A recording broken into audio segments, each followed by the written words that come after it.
亲爱的朋友们，欢迎来到微光夜读。过年前，班长在初中群里突然拉我，没看到校花在群里邀请你参加同学会，装什么死？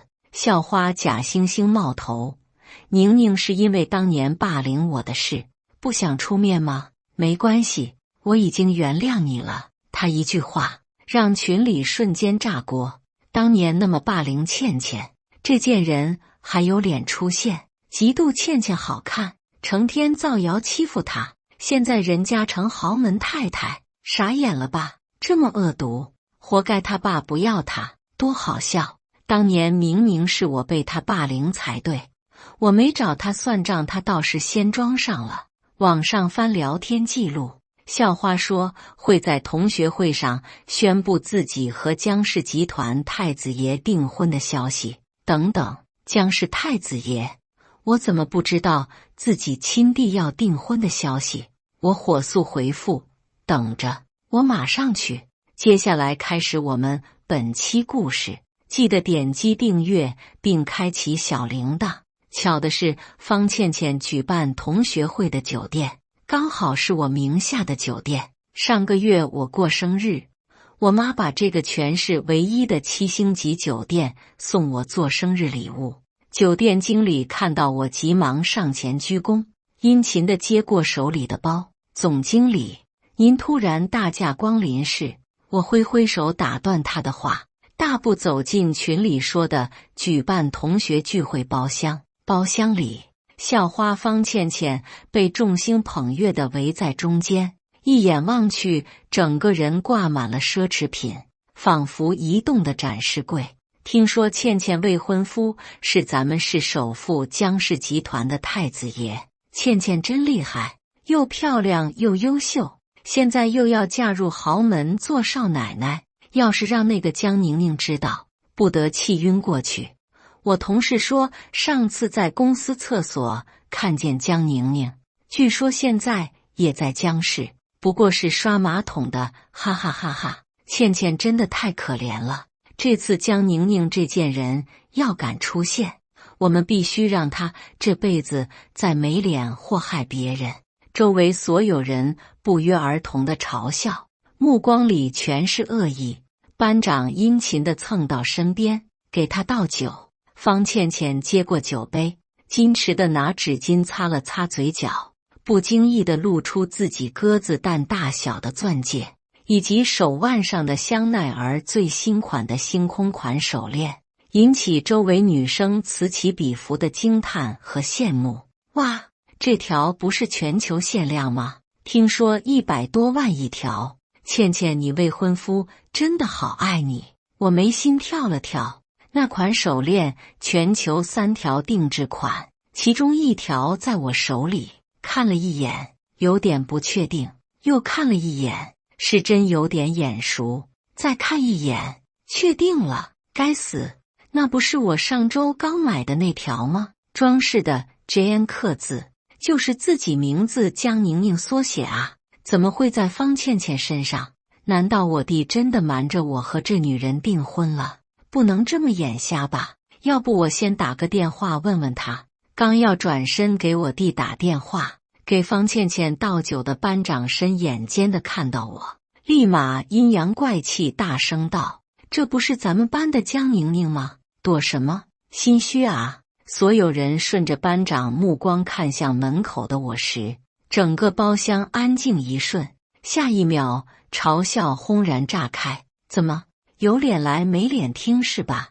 你当年把倩倩霸凌的那么惨，逼得人家退学，竟然还真有脸出现，到底有没有羞耻心啊？哟，他竟然还和我们倩倩撞衫了，一看就是西贝货，不愧是当年闻名全校的贱人，这脸皮真够厚的，怪不得毕业后能进江氏刷马桶呢，哈哈哈哈！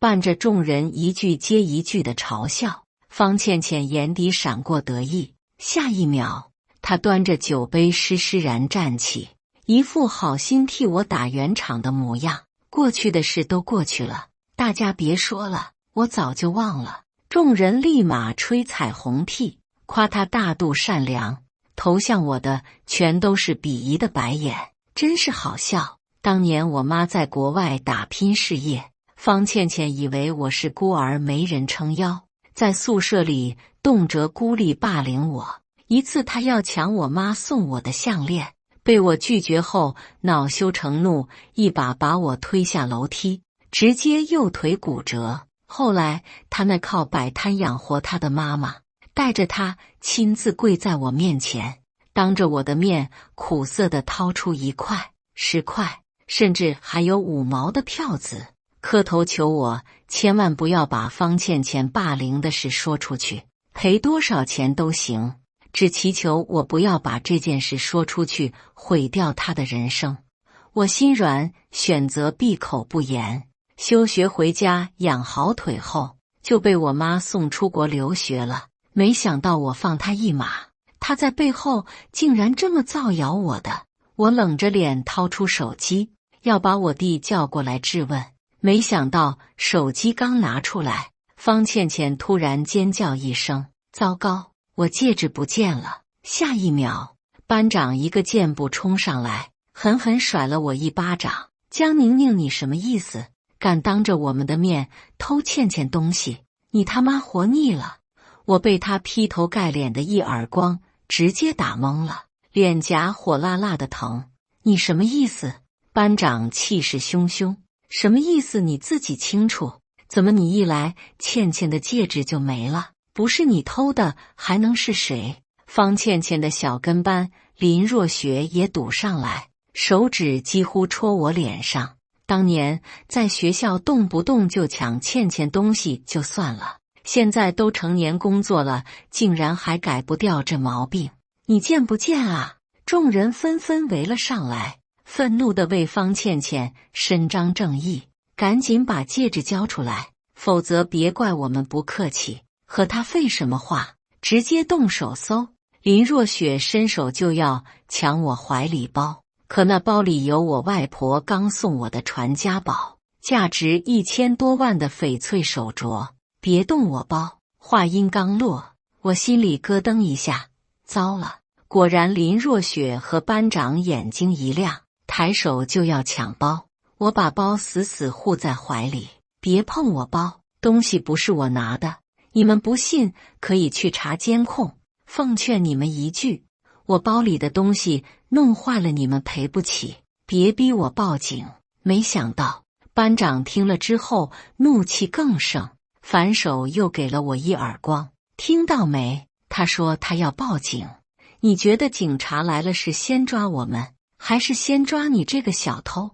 林若雪趁机一把抢走我手里的包，倒翻过来，里面东西噼里啪啦掉了一地。看到那镯子，他嫌弃的一脚踢飞。什么破玩意儿？翡翠哪有那么绿的？明显是铸胶玻璃，你竟然当成宝贝，笑死！1000多万的翡翠啪的撞上椅子腿，碎成2截。他不知道这1000万足够送他们几个进去吃一辈子牢饭了。方倩倩施施然走到人群最前面，那戒指是我未婚夫传家宝，要300多万，咱们总归同学一场，只要你主动交出戒指，我可以当今天的一切都没发生。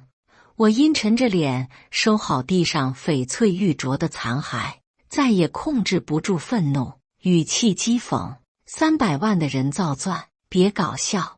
你见过谁家钻戒用999银托的？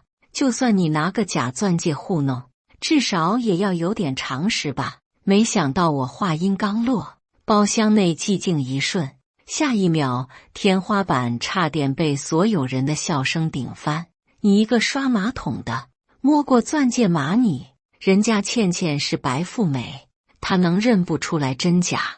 要你在这里胡说八道？就是知道倩倩未婚夫是谁吗？是4州市最大的豪门江氏集团的太子爷，人家会送假货，笑死人了。我当然知道方倩倩的真实身份，也是曾经全校唯一知道她是假冒富2代的人。当年被他妈按着头给我磕头这件事，让她这些年恨毒了我。方倩倩冷冷地看着我，眼底的不甘、怨毒、仇恨一闪而过。我好心好意劝你，你不听，那就别怪我不客气，不在包里，就是在身上，把他衣服给我扒了。我不信今天找不到戒指。他话音落下，班长和那几个舔狗竟真的伸手来撕我衣服。我目眦欲裂，你们要敢动我一下，江家不会放过你们的。班长扑哧爆笑，江家？那个江家？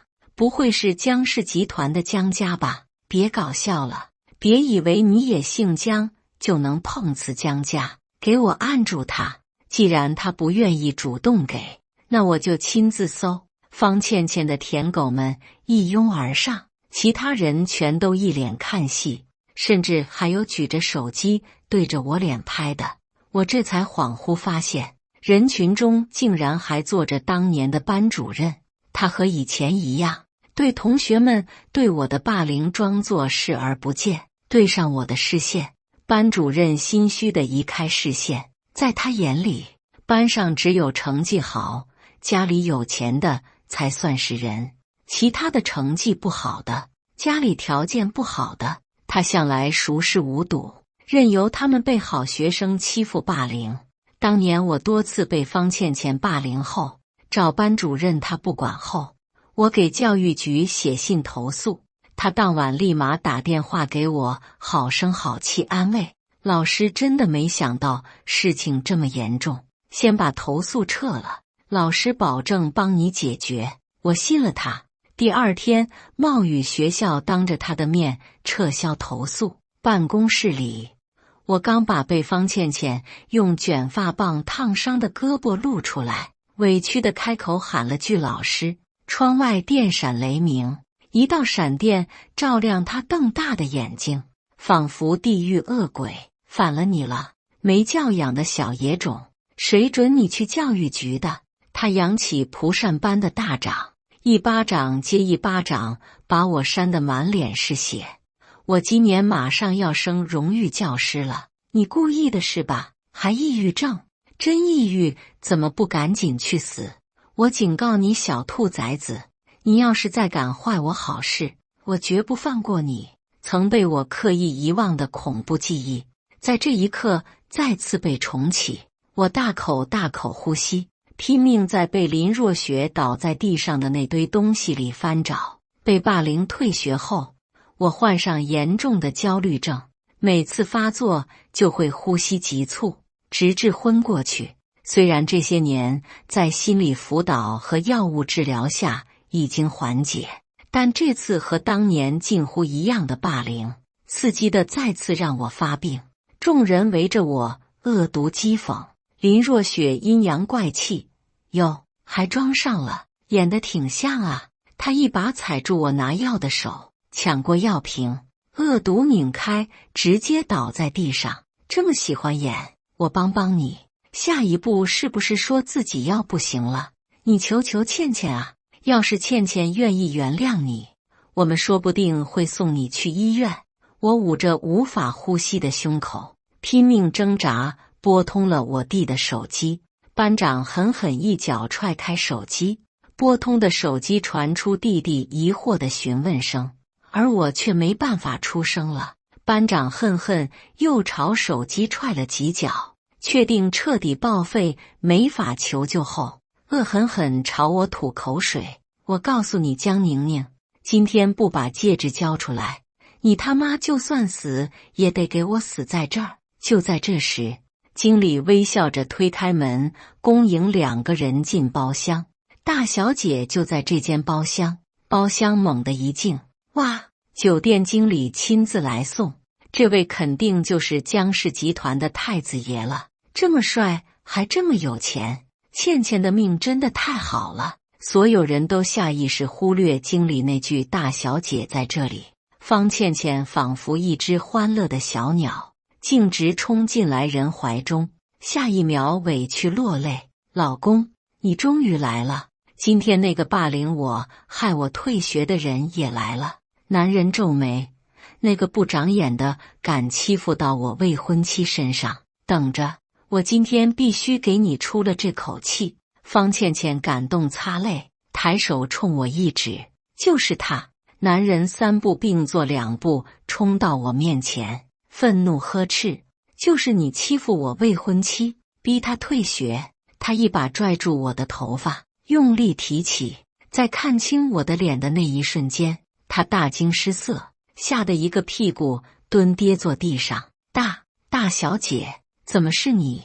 我看清他脸的那一瞬，终于知道为什么方倩倩会有我的手链了。来人正是我弟的保镖兼司机，怪不得能进别墅偷走我的手链。我衣柜里每季度都会定期把过季的衣服处理掉，换上当季最新款。自己从没关心过扔掉的衣服去了哪儿，原来都被司机偷偷拿给了方倩倩。我牵动着刺痛的唇角，冷笑开口：胆子挺肥，等着吃一辈子牢饭吧。司机脸色惨白，嗫嚅半天不敢看我。见此景，众人交头接耳，议论纷纷。到底怎么回事啊？什么大小姐？倩倩未婚夫表情不对啊？难道江宁宁真的是江家小姐？可江家大小姐不是一直在国外留学吗？难道是私生子？被开玩笑了。她要是大小姐，当年怎么会被倩倩欺负的？这个声音的主人戛然而止。林若雪眼神惊恐地看了眼方倩倩，仓皇闭嘴。感到被驳了面子的方倩倩顿时暴怒，再也装不下去温柔大小姐人设了。她抓起桌上的红酒，狠狠泼在我脸上。江宁宁，你是真不要脸了是吧？偷我戒指就算了，现在还敢威胁我老公？我现在就发视频曝光你这贱人的嘴脸，让所有人都知道你江宁宁到底是个什么东西。司机狼狈低喝：闭嘴，蠢货！方倩倩愤怒尖叫出声：好啊，你竟然为了这件人骂我！她就算是江家女儿又怎么了？你一个大少爷，难道还怕她一个私生女不成？司机忍无可忍，扬手狠狠啪的一掌抽他脸上。我让你闭嘴！所有人都愣住了，方倩倩也不敢置信地捂着脸在了原地。你疯了？你为别的女人打我，我要和你分手！他呜咽着一把拉开包厢门，狠狠撞到来人的身上。来人身着高定西装，修长的腿在所有人惊诧不定的眼神中迈进来，左右扭头看。方倩倩眼睛一亮，犹如看到救星，一把拽着我弟的衣袖。你是我老公的司机对吧？我见过你，快！我要你现在立刻把地上那个偷我戒指的贱人好好教训一顿。江家女儿怎么了？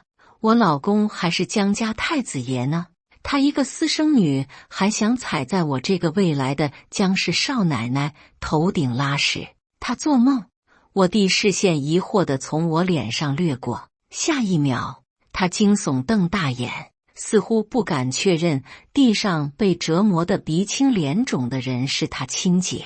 当年校园霸凌的事让我妈一直很内疚，对我几乎到了有应必求的地步，让她知道我在我弟眼皮底下被人这么欺负，真的会活扒掉他一层皮。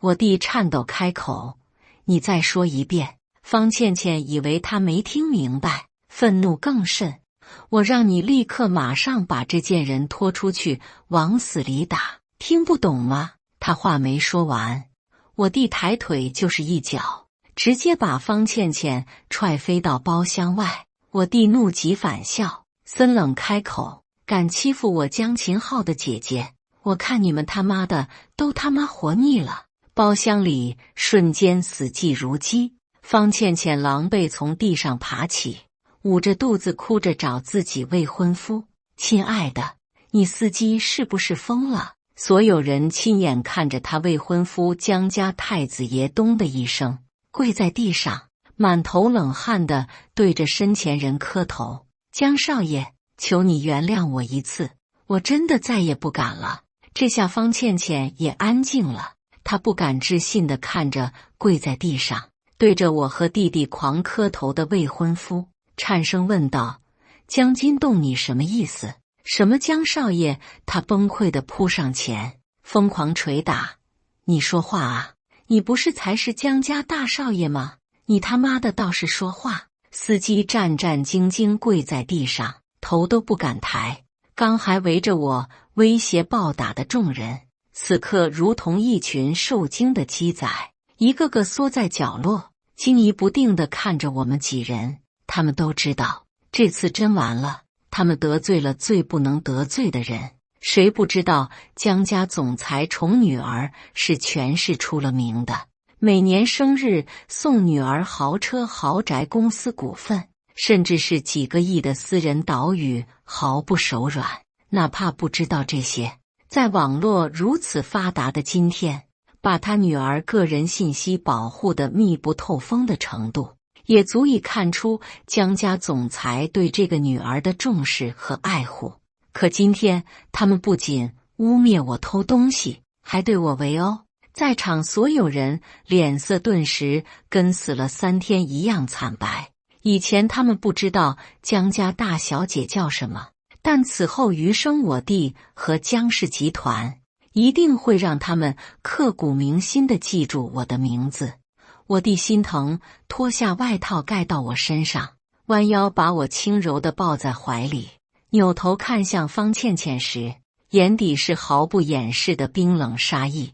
我现在就送我姐去医院，要是她查出什么问题，你们有一个算一个，全都别想好过。厉声吩咐门口的保镖，把这些人给我看住了，谁敢跑，直接把他腿打断。人高马大的保镖们齐声应是。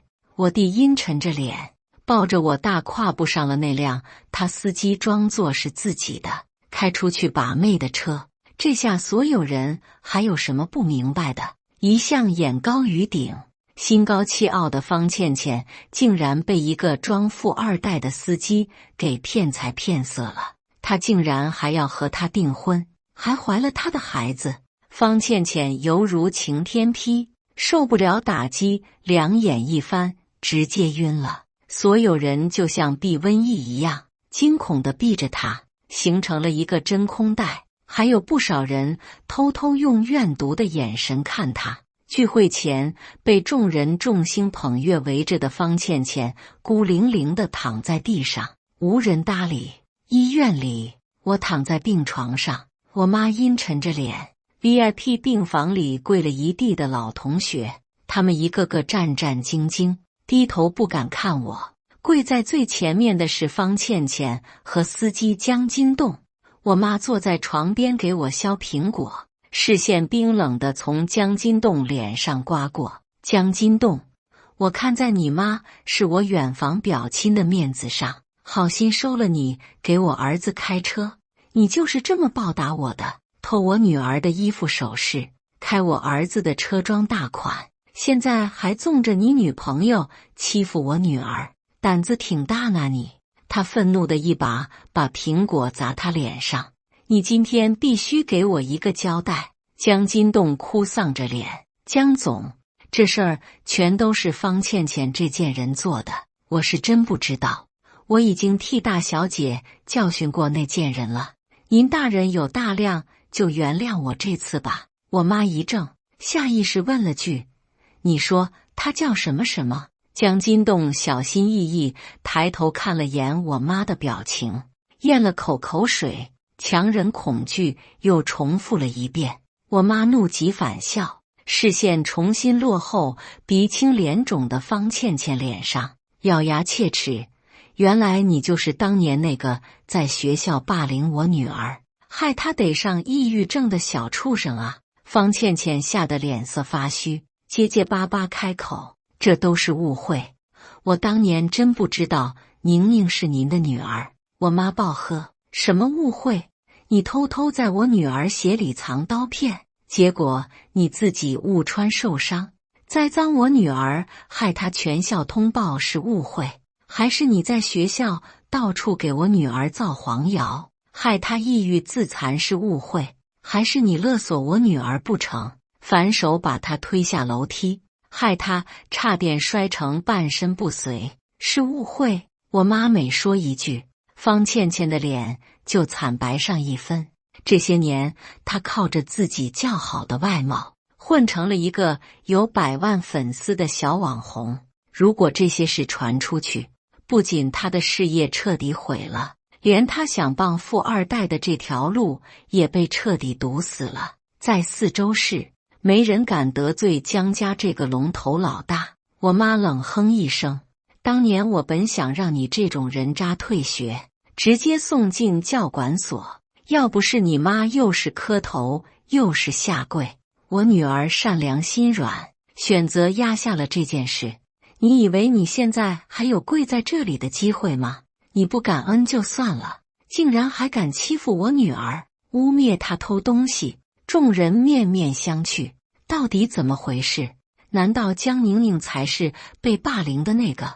原本安静如鸡的同学们，此刻仿佛烧开的水，嗡声一片。什么情况？方倩倩才是被霸凌的那个？我没听错吧？可当年不是江宁宁因为嫉妒，故意欺负方倩倩，在她鞋里藏刀吗？竟然是贼喊捉贼！方倩倩不是说是江宁宁抢她东西，自己一时失足才掉下去的吗？怎么会这样？我们原来全被这件人当枪使了。也有人提出质疑，不对呀，当年是咱们班主任亲口承认的，江宁宁霸凌方倩倩才会退学。原本想装死的班主任惊恐抬头，慌忙解释，我也是被方倩倩骗了，要是当初知道宁宁是您的女儿，我肯定会为她讨回公道。我气急反笑，你什么意思？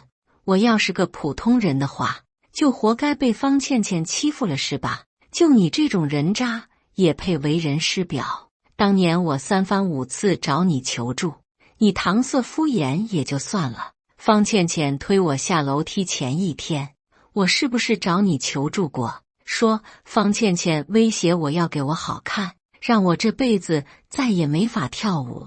你还记得你当时说的什么？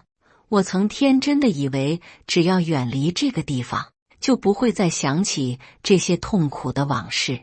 可15年过去，我悲哀发现，欺负我的人和看的人都已经走了，只有我被困在这间教室里。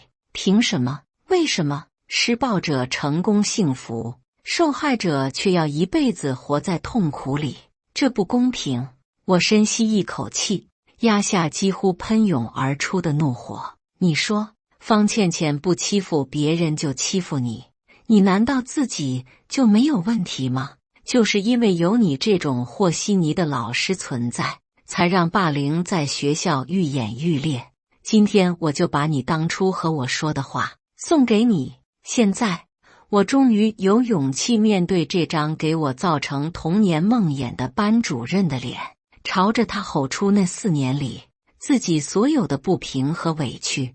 为什么方倩倩不骗别人，就你被骗了？难道不是因为你眼里只看得见有钱的学生，不把普通学生当人，踩高捧低，阿谀奉承？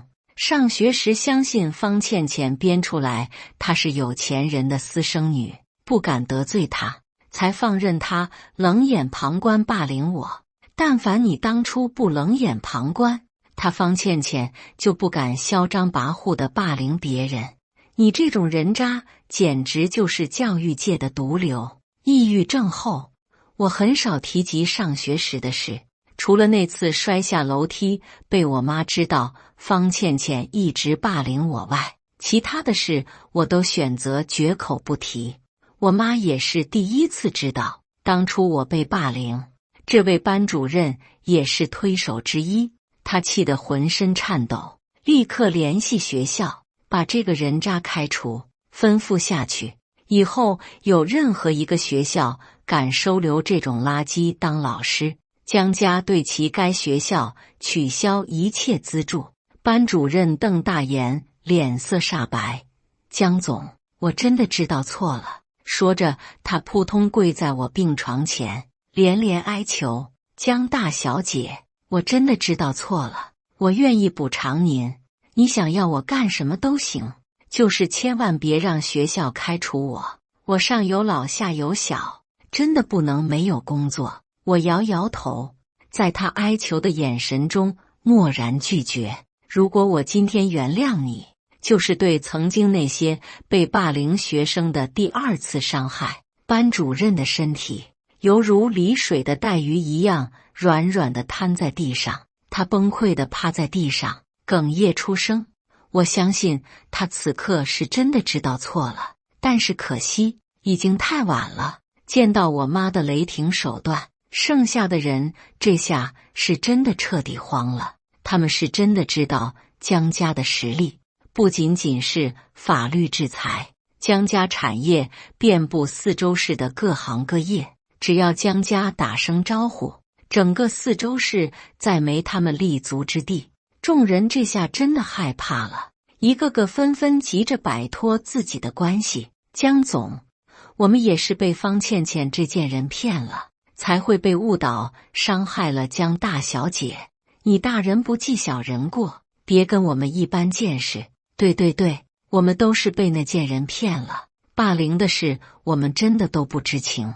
今天戒指的事全都是方倩倩和班长两人一手策划的，是班长为了求方倩倩办事，故意想出这个法子来讨好她。我们全都是被这俩人坑了啊！也就是今天在场的所有人都知道，丢戒指只是一场栽赃，只是每个人都选择了闭上关，想看我被他们欺负的笑话。就像当年一样，每当有老师问起，他们异口同声地咬死不知道方倩倩霸凌我的事到底是真是假，他们自己心里比我清楚。妈死死拽着我的手，双眼通红，咬牙切齿。你放心，以前妈妈没护住你是妈妈的错，现在绝不会再给人欺负你的机会。林助理，把单子拿给他们。一旁的林助理冷冷上前，把收费单扔到他们面前。大小姐包里的手镯是我们夫人的传家宝，价值1000多万。话音刚落，无数个倒吸一口冷气的声音。林助理面带嘲讽，连同你们撕坏的大小姐的衣服还有首饰，价值一共1500多万，你们要么一次性付清赔偿，要么江家起诉在场各位追回赔偿。各位意见呢？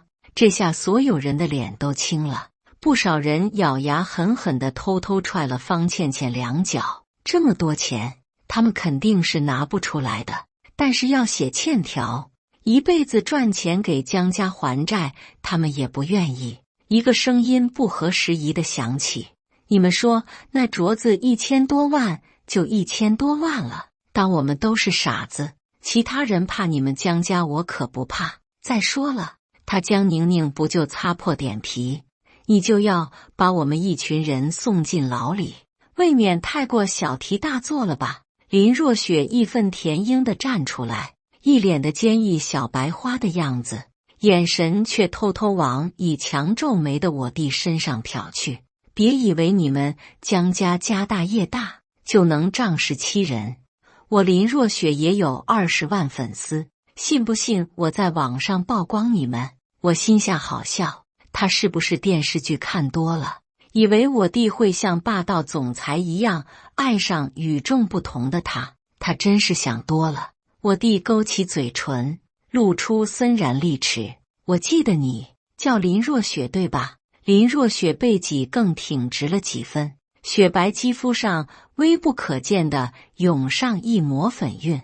我弟扭头看林助理，找人查清他祖宗18代，通知视频部，以后凡是和他林若雪挂钩的人，一律直接封号。林若雪不敢置信的震惊瞪大眼，我弟冲他冷冷一笑，你难道不知道目前最火的3个视频平台全都是江家投资的吗？蠢货，赔了夫人又折兵。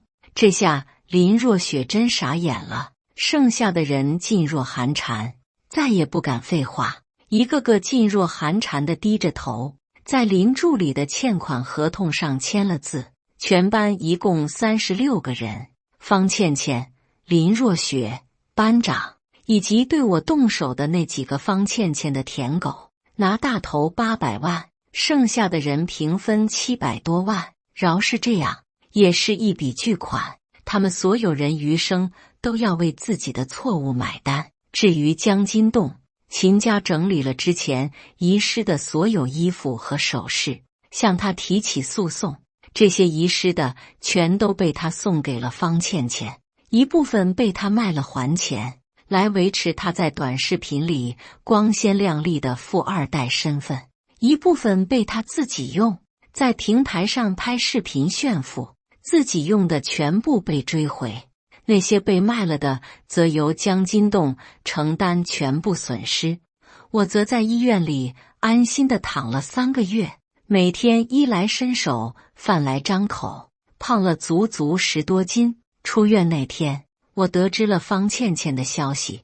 在她初中霸凌同学的新闻爆出来后，网络上铺天盖地的都是对这个假名媛的谩骂。那些被她坑惨了的同学们，以及不少曾经被她霸凌过的人，选择站出来指证，从照片到视频，甚至聊天记录，直接把方倩倩原地锤死，绝无任何反转的可能。其中是一个父亲有轻微智力障碍，靠捡垃圾养活全家的女孩，被方倩倩故意在她的眼药水里520，害对方双目永久失明，绝望下吞药自杀。原来人人艳羡的校花方小小，成了人人喊打的过街老鼠。那些原本和她交好的网红和小姐妹们，纷纷和她撇清关系，生怕被她连累到自己。再后来，我是在新闻上看到的方倩倩，她面容扭曲的死在了出租屋，隆起腹部，插着一把水果刀。警察押着疯癫狂躁的江金栋往警车里走，他疯狂挣扎，骂骂咧咧，都是这个臭婊子毁了我一生。要不是他，我怎么会被江家辞退，又怎么会欠下那么多钱？他竟然还有脸拿肚子里的孩子威胁我，谁知道是谁的野种？现在老子工作、家庭、前途什么都没了，都是这贱人害的，他该死。最后，江金栋被判了死刑。至于班主任，被学校辞退后，再也找不到工作，没多久就因为矛盾和老婆离了婚，而后彻底失去了消息。在我30岁那天，我妈替我举行了重大的生日宴，并在生日宴上宣布我为公司继承人。曾经我无数次许愿，自己能死在夜里，这样就不用第2天去学校面对方倩倩的霸凌。但现在，我无比感谢咬牙坚持熬过一次又一次自杀念头的自己。未来璀璨，我会越来越好。感谢大家的观看。本期故事精彩吗？